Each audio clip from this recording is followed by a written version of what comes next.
Plaintiff Robert Krause is suing his former friend Jeanette Steedley for car payments and breach of contract. Robert says Jeanette took advantage of their friendship, but Jeanette says Robert was one of her best customers at the Gentlemen's Club where she was a dancer, and he showered her with gifts. Now Jeanette says Robert has been stalking her, and she's countersuing for harassment. All rise. The Honorable Judge Judge Pirro presiding. Hello, Jimmy. Afternoon, Judge. You may be seated. All right. Robert Krause is suing Janet Steedley, his former friend, for unpaid taxes, car payments, and breach of contracts. And Janet is countersuing for harassment. Robert, let's start with you. Why are you here today?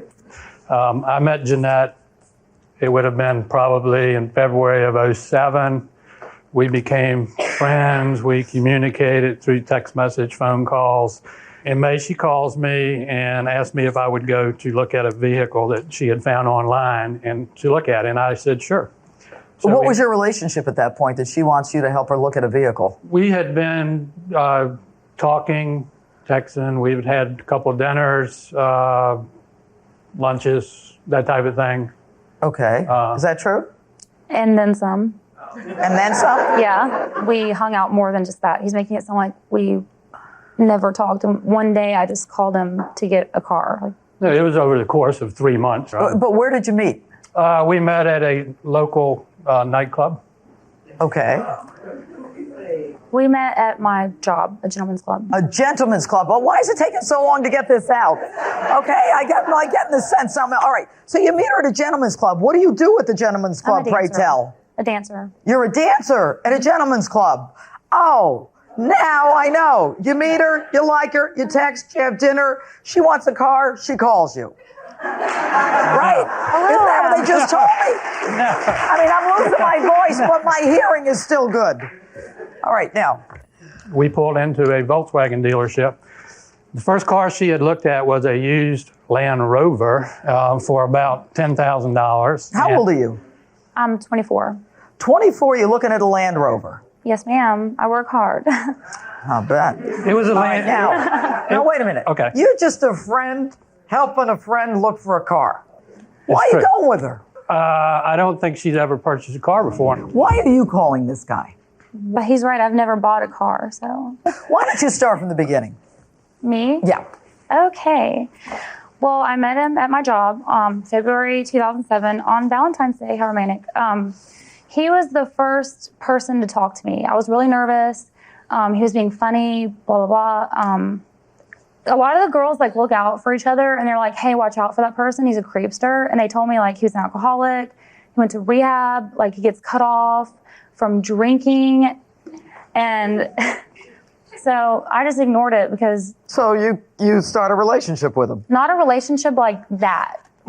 He wasn't my boyfriend by any means or anything. He would ask me to go to lunch and dinner and to bars and stuff like that. And on my nights off, I would go. He was fun, He bought me clothes and this really nice perfume lotion set and jewelry for my birthday. And he asked me to go on a trip with him to Atlantic City. There was a dancer before me that he was really close with. They went to the Bahamas. He showed me pictures of them riding horses on the sand and the beach or whatever. And did I want to be this new girl? He got rid of her because they used crack cocaine together and her boyfriend attempted to rob him. Yes. So I agreed to go to Atlantic City. He's not a threat to me. So you hear that the guy's doing crack cocaine, and so you agree to go to Atlantic City with him. I got this designer dress, shoes, money. We went to dinners. It was a blast. So yeah, on my 23rd birthday, I wanted to buy a car. I went to the dealership. I put $5,000 down. They ran my credit. I have credit. They were going to give me an outrageous percentage, 24% interest rate. Never asked him to put it in his name. He said, why don't we run my credit because you're going to have a $600 a month payment. This will help my credit and this will help your monthly payments be lower. So when they ran his credit, it was 6%. So he put the car in his name and I was the co-signer for the car. Is that true? Okay, so we went to the car dealership. She fell in love with a Volkswagen Jetta. The salesperson says, why don't we sit down and run the numbers? So we did that. He asked for her credit. He went back, checked it, came out and said, well, you have no credit. She had never bought anything. He said, that's the bad news. The good news is I can get you a loan. I've talked to my manager. It was going to be like 20.9% interest rate. Oof. Before they even said the payment, I looked at her and said, that's ridiculous. Mm-hmm. That's almost loan sharking. I would never do that. The payments were going to be, with her putting down $5,000, were going to be about $410 a month. So I said, I didn't come here to do this. I look, the salesman staring at me, she's staring at me. He says, let me check your credit, and if it's good, you could co-sign and get her a better payment. I hemmed and hawed for a while. Yeah, like 10 seconds. No. It was probably double that. But no, I did not want to do this. But you did it, right? Admit it. Spit it out. You co-signed. What's the agreement? And I said, look, if I sign this for you, you know you're responsible for all the payments, making timely payments. I've got nothing to do with the cost and ownership of this car. And she agreed. She told me that with the money that she was making, she could pay that off in probably a couple years. Did you agree? Absolutely. And I have made every single payment on my vehicle. Okay, so why are we here today? We're here today because the agreement is she's to cover all costs involved in the car. Mm-hmm. And all the ownership responsibilities. So in the state I live, you pay personal property taxes on vehicles that you own. So since my name's number one on the title, the communication comes to me. You owe taxes on a 207 Volkswagen Jetta. So I forward the bill to her and say, this is your responsibility. It never gets paid. So I paid as opposed to letting the taxes go late, I paid them. And told her that I paid them. And I've got 3 tax bills from 2 different counties. Let's see. Do you understand what he's saying, Jeanette? Yes. Talk to me. That was my first vehicle. I was not aware of property tax. At that time, I was not in contact with him. I was not at the address he was forwarding this mail to. Do you know he paid taxes on the car? He told me that he paid the initial property tax bill for 1 year. The first year that he paid it, I have not paid him for that. I did not know I had to pay the property tax, and he got the bill. He has been in touch with you regarding this, yes? No? Yes. And what is your response to him? Well, the way that he talks to me, I don't like. He's harassing. He talks to me like I'm a child. He just respects me, and I don't like it. Does he hit on you? Currently, no. He did, yes. Why are you co-signing for this woman? It was a total mistake. I know it was a mistake, but put me in your head at that time. Okay, here's my head. You got some dream going on in your head that you and she are going to be together. You're not the friendly car dealer. You are not a friendly bank. You're a guy who meets a woman at a strip club who's gorgeous. You think you got a chance with her. You're taking her to Atlantic City. You're showing her pictures of you with stripper before her on a horse in wherever. Don't tell me you're trying to help her. He asked me to go to Paris. What? That has nothing to do with... I don't believe you. He asked me to go to Paris with him. Stop.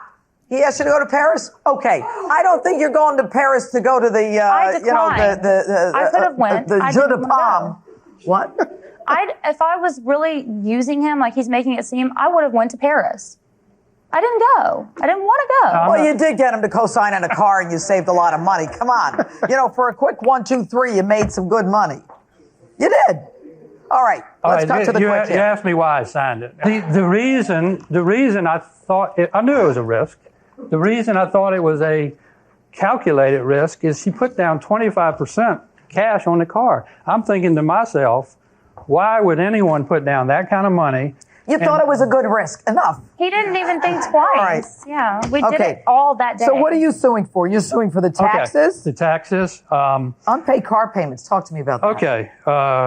Progressively, the car payments got later and later. If they go beyond 30 days Volkswagen Credit reports it to the credit bureau. Right. I've got good credit. I'm trying not to get it destroyed. So on July payment is due on July 17th. Come August the 15th, the next day it was going to get reported to the credit union. I called her up and said, look, if it doesn't get paid, it's going to get reported. It's going to hurt my credit and your credit.